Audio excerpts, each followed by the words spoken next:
Hello everyone, another week has passed and I'm back after a long year-long break. I'm truly surprised and incredibly grateful for the affection you've shown me. It's an indescribable joy to see my content being received so positively. I must be honest, my knowledge and understanding are really no greater than yours. Everything I've shared comes from what I've watched and read over the years. Sometimes, when making a video, I can't even Google for information, so there may be occasional mistakes or oversights. I hope you'll be understanding and remind me in time. I know many of you follow my channel, not just because you're passionate about space, but also because you enjoy hearing me ramble about other things. That's why I often start my videos with rather long and rambling introductions. An issue that you often mention is that I release videos quite slowly. I must admit that currently, I work alone. From scripting to recording and editing, I do everything myself, and most importantly, I don't follow a script. I'm not a great student, and my writing skills are quite poor. But each video represents many sleepless nights for me. I always try to share information with you in the simplest, most understandable way, like a friend, rather than just an information transmitter. Besides, I have to acknowledge that some people don't like me, and I can't change that. Everything you encounter in life, you can either accept or reject, just like a dish you don't like. Don't force yourself to try it if you don't find it tasty. As for myself, like you, I have many things to worry about in life. Difficulties, annoyances, and unexpected things that happen every day. Sometimes, we don't have a choice, and we have to get used to imperfection. We all know the Earth is a sphere, but that sphere is actually quite distorted and uneven. Yet we are still happy and content living on it, even calling it a paradise for life. Over the past time, my life has had many ups and downs. I've traveled to many places, tried many new things, and experienced a lot of joy, sadness, and regrets. But I've discovered one thing. No matter where you stand, the night sky is always beautiful. The moonlight still looks the same as you saw it in your childhood. Sometimes, I don't even know the names of the constellations or stars I'm looking at, but their beauty is worth our time to admire. Currently, we are living in the golden age of space exploration. New generations of telescopes and probes are continuously being launched into space. Humanity is gradually breaking free from the confines of the atmosphere. In the next 1 to 2 decades, our knowledge of space and the solar system will increase significantly.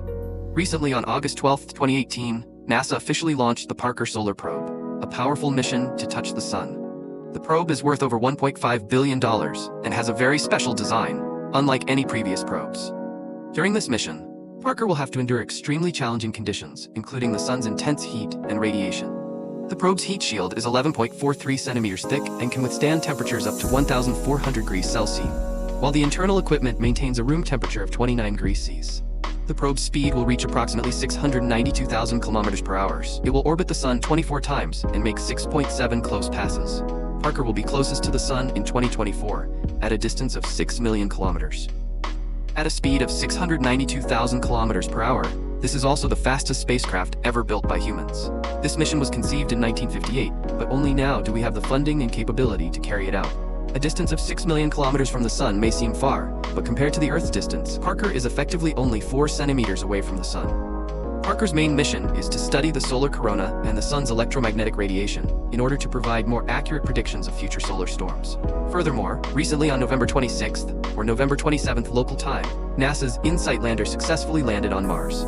After a 6-month journey of 548 million kilometers from its launch point in California, InSight entered Mars's that thin atmosphere at a speed of 19,800 kilometers per hour, which was then reduced by atmospheric drag, a parachute, and finally retro rockets. The landing process lasted 7 minutes, during which the probe's heat shield reached temperatures up to 1,500 degrees Celsius. The InSight lander is expected to operate on Mars for 26 Earth months, equivalent to 1 Martian year. During this time, InSight will primarily study the geology of the red planet. It will drill 5 meters below the surface and deploy a heat flow probe, designed to measure the temperature of the planet's core. Additionally, it carries a seismometer designed by the French Space Agency to measure seismic activity there. After landing, the probe will move across the Martian surface at a speed of 8 kilometers per hour. The total cost of the InSight mission is nearly $1 billion. This is NASA's 8th successful landing of a probe on Mars. The most recent successful landing was in 2012 with the Curiosity rover. According to statistics, there have been 43 attempts to land machines and probes on Mars, and the success rate is less than 50%. With this successful landing, InSight will unlock a lot of secret information about the red planet, and the findings will greatly contribute to future human landings on this planet. Mars has always been a fascinating topic for anyone passionate about space. But since the basic information about Mars is widely known, I won't repeat it. Today, we'll shift our focus a bit further, beyond the boundaries of our solar system. Back in the 19th century, science and technology were developing very slowly worldwide. Especially, new research and theories about space received very little attention and were even ruthlessly suppressed. Many new discoveries and accurate understandings of space and the solar system were ignored or rejected for a very simple reason. At that time, kings and popes held more power than scientists. It can be said that to have a developed world like today, it took not only intellect and effort, or the creativity of scientists and inventors, but we had to go through a long period for humanity to realize the importance of science, and for kings and popes to share their absolute power and influence for the common purpose of development. For a very long time, we considered the Milky Way to be the entire universe. In the Milky Way, stars are scattered, far apart from each other by several or many light years. The shape of the universe at this time was like a giant, flat disk, spanning 100,000 light years. From Earth, the Milky Way looks like a giant river stretching across the night sky. Even by 1920, we still didn't have a complete picture of the universe, despite estimating it to be 100,000 light years wide. People at this time still couldn't imagine how vast it actually was. In 1925, Edwin Hubble used a telescope that was much more sophisticated than previous generations to look deeper into the universe, where Galileo probably couldn't have imagined.